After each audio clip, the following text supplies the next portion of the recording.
नमस्कार दोस्तों, discover India insights में आपका स्वागत है, जहां हम लेकर आते हैं भारत के सबसे रहस्यमय और दिलचस्प पहलुओं को।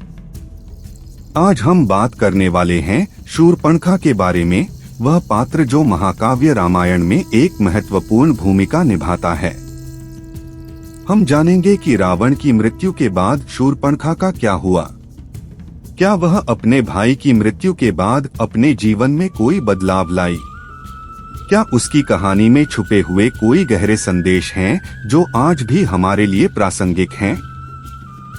तो दोस्तों, अगर आप भी जानने के लिए उत्सुक हैं तो इस वीडियो को अंत तक जरूर देखें। और हाँ, अगर आपने अभी तक हमारे चैनल को सब्सक्राइब नहीं किया तो तुरंत कर ले, ताकि आप हमारे आने वाले हर रोमांचक वीडियो का हिस्सा बन सकें। तो अब बिना किसी देरी के चलिए शुरू करते हैं इस अद्भुत और रहस्यमय यात्रा को। शूर्पणखा राक्षसों के कुल में जन्मी एक ऐसी स्त्री थी जो न केवल अपनी शक्ति और रूप के लिए जानी जाती थी, बल्कि अपने घमंड और अप्रत्याशित स्वभाव के लिए भी। उसका असली नाम मीनाक्षी था, जिसका अर्थ है सुंदर आँखों वाली, लेकिन उसका स्वभाव क्रूर, हठी और बदले की भावना से भरा हुआ था। उसके नुकीले नाखून और भयानक रूप के कारण उसे शूर्पणखा कहा जाने लगा, जिसका अर्थ है लौ नाखूनों वाली। शूर्पणखा का बचपन लंका के महल में बीता, जहां उसे रावण और कुंभकर्ण जैसे बलशाली भाइयों का साथ मिला। उसकी मां कैकसी ने उसे बचपन से ही निर्भीक और दृढ़ बनाया। वह शक्तिशाली और जादुई विद्या में निपुण थी। उसके भीतर आत्मविश्वास और गर्व की कोई कमी नहीं थी। शूर्पणखा के जीवन में दुख की शुरुआत तब हुई जब उसके पति विद्युतजिह्व, जो एक असुर राजा थे, रावण के क्रोध का शिकार हो गए।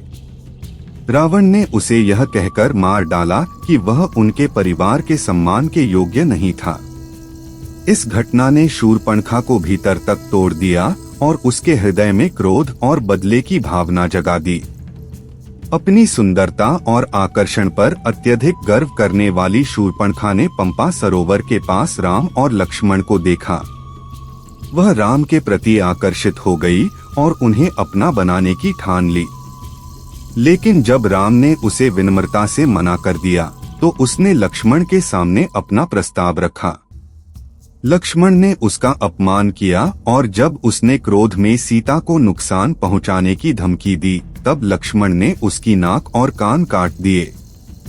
उस अपमान ने शूर्पणखा को गहरे क्रोध और प्रतिशोध से भर दिया। वह भागते भागते लंका पहुंची और अपने भाई रावण को उकसाया कि वह सीता का अपहरण करे और अपने अपमान का बदला ले। यह वही घटना थी जिसने रामायण के युद्ध की शुरुआत की और रावण के पतन की नींव रखी। शूर्पणखा की यह भूमिका रामायण के सबसे निर्णायक मोड़ों में से एक है। वह केवल एक राक्षसी नहीं थी, बल्कि वह एक ऐसा पात्र थी जिसने अपने घमंड, अपमान और बदले की भावना के कारण इतिहास की दिशा को बदल दिया। जब रावण की मृत्यु हुई और लंका के स्वर्णिम युग का अंत हो गया, तब शूर्पणखा की स्थिति बेहद दयनीय हो गई। रावण, कुंभकर्ण और मेघनाद जैसे शक्तिशाली भाइयों के खोने के बाद वह न केवल अपने परिवार से बल्कि लंका के समाज से भी पूरी तरह अलग-थलग पड़ गई। रावण की मृत्यु के बाद लंका का राजा विभीषण बना। विभीषण ने अपनी दयालुता और धार्मिकता के चलते लंका में एक नया युग शुरू किया। लेकिन शूर्पणखा के लिए लंका में रहना अब संभव नहीं था। विभीषण ने शूर्पणखा को लंका में रहने की अनुमति दी, लेकिन कुछ कथाओं के अनुसार शूर्पणखा ने खुद ही लंका छोड़ने का फैसला किया। वाल्मीकि रामायण में शूर्पणखा का अंतिम उल्लेख तभी होता है जब वह रावण को सीता का अपहरण करने के लिए उकसाती है। उसके बाद रावण की मृत्यु और युद्ध के अंत के बाद उसके जीवन का विवरण नहीं मिलता। इससे संकेत मिलता है कि रामायण में उसके जीवन का यह पहलू जानबूझकर छिपाया गया हो सकता है। एक ब्रह्मांड पुराण में उल्लेख है कि रावण की मृत्यु के बाद शूर्पणखा ने दक्षिण भारत के जंगलों में आश्रय लिया। वह अपने जीवन के बाकी दिन वहां एकांतवास में बिताने लगी। उसे राक्षसी योनि से बाहर निकलने के लिए तपस्या करने का सुझाव दिया गया। 2 पद्म पुराण में एक अन्य कथा है जिसमें कहा गया है कि शूर्पणखा ने बदले की भावना के साथ विभीषण पर हमला करने की योजना बनाई थी, लेकिन विभीषण की भक्ति और श्री राम के आशीर्वाद के कारण वह असफल रही और उसे वहां से भागना पड़ा। 3 स्कंद पुराण में उल्लेख मिलता है कि शूर्पणखा ने अपने भाई रावण और कुंभकर्ण की मृत्यु के बाद गहरे शोक में तपस्या करना शुरू किया। उसने भगवान शिव की आराधना की और अपने कर्मों का प्रायश्चित किया। यह भी कहा गया है कि शूर्पणखा ने अपने जीवन के अंतिम दिनों में मानव योनि में जन्म लेने की इच्छा प्रकट की थी ताकि वह अपने पापों का प्रायश्चित कर सके। शूर्पणखा के जीवन को लेकर विभिन्न पुराणों, लोक कथाओं और विद्वानों की व्याख्याओं में कई अन्य मान्यताएं भी मिलती हैं। इन मान्यताओं के माध्यम से हमें उसके जीवन के अंतिम दिनों और उसके अस्तित्व के रहस्यों के बारे में गहराई से जानने का अवसर मिलता है।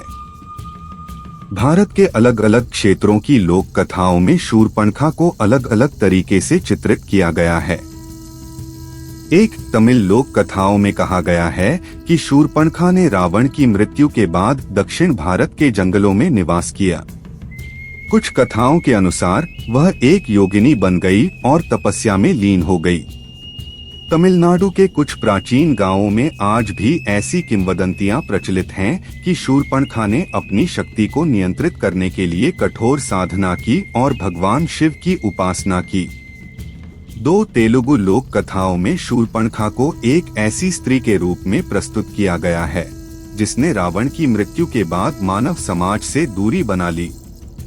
कहा जाता है कि उसने अपने पापों का प्रायश्चित करने के लिए आंध्र प्रदेश के घने जंगलों में कई वर्षों तक छिपकर जीवन बिताया। 3 ओडिशा और बंगाल की लोक कथाओं में शूर्पणखा का एक रहस्यमय और डरावना पहलू सामने आता है। वहां की किंवदंतियों के अनुसार शूर्पणखा ने अपने अपमान और परिवार के विनाश के कारण एक पिशाचनी का रूप धारण कर लिया। कहा जाता है कि वह रात्रि के समय जंगलों में घूमती थी और अकेले यात्रियों को डराने के लिए अपनी शक्तियों का उपयोग करती थी। कुछ लोक कथाओं में कहा जाता है कि शूर्पणखा के वंशज हैं इस्लाम धर्म के लोग। कहा जाता है कि जब श्री राम और उनकी सेना ने रावण और राक्षसों का वध किया, तब लक्ष्मण ने शूर्पणखा की नाक काट दी, जिसके बाद उसने अपना चेहरा छुपाना शुरू कर दिया।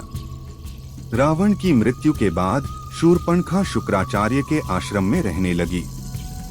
शुक्राचार्य ने शिवजी की आराधना की और शिवलिंग प्रकट हुआ। महादेव ने कहा कि जब कोई हिंदू इस शिवलिंग पर गंगाजल चढ़ाएगा, राक्षसों का नाश होगा। डर के कारण शुक्राचार्य ने शिवलिंग को मक्का-मदीना में स्थापित कर दिया ताकि हिंदू वहां न पहुंच सकें। इसलिए कहा जाता है कि मक्का में एक शिवलिंग है जिस पर गंगाजल चढ़ाने से शूर्पणखा के वंश का विनाश हो जाएगा, लेकिन इसका कोई प्रमाण हमें हमारे पुराणों या वेदों में नहीं मिलता है। तो दोस्तों, इस रहस्यमयी कहानी के बाद एक सवाल अब भी हमारे दिमाग में गूंज रहा है, क्या शूर्पणखा वास्तव में अपने कर्मों का प्रायश्चित कर पाई या वह सिर्फ एक दुख भरी कहानी बनकर रह गई? क्या उसकी शक्ति और गुस्से के पीछे छुपी हुई आत्मा की वेदना ने उसे मोक्ष की ओर बढ़ाया, या वह सच्चाई से दूर कभी न सुलझने वाले प्रश्नों के साथ दुनिया से विदा हो गई? रावण की मृत्यु के बाद शूर्पणखा की जीवन यात्रा हमें यह सिखाती है कि हमारे कर्मों का प्रभाव हमसे कहीं अधिक गहरा होता है और हर बुरे काम का परिणाम हमें कहीं न कहीं ढूंढता है। चाहे हम जितना भी भागने की कोशिश करें, हमारी अंतरात्मा के सवाल हमें हमेशा घेरे रहते हैं। यह कहानी न केवल शूर्पणखा के जीवन की है, बल्कि यह हमें अपने भीतर की अच्छाई और बुराई के संतुलन को समझने की भी प्रेरणा देती है। तो दोस्तों, इस वीडियो को देखकर आपने क्या सीखा? क्या शूर्पणखा का जीवन एक चेतावनी था या एक आत्मा की यात्रा? हम आपके विचारों का स्वागत करते हैं। कमेंट में बताइए और इस वीडियो को लाइक और शेयर करना न भूलें। यदि आप चाहते हैं कि ऐसी और रहस्यमयी कहानियां हम आपके लिए लाते रहें, तो चैनल को सब्सक्राइब जरूर करें और बेल आइकन को दबाएं ताकि कोई भी वीडियो मिस न हो। अगली बार फिर मिलेंगे एक नई कहानी के साथ। धन्यवाद।